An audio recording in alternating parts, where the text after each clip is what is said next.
প্রধান অতিথি এবং উপস্থিত সারা নান্দাইলের নেতৃবৃন্দ এবং আমার এলাকাবাসী, আসসালামু আলাইকুম।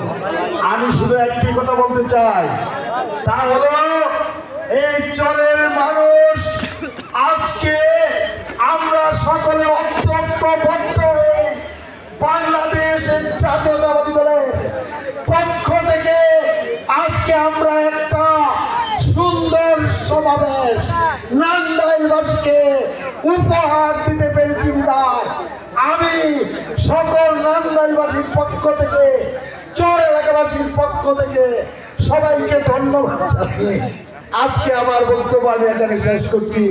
আসসালামু আলাইকুম। আজকে এখানেই আমরা সমাপ্তি ঘোষণা করছি। আসসালামু আলাইকুম।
আসো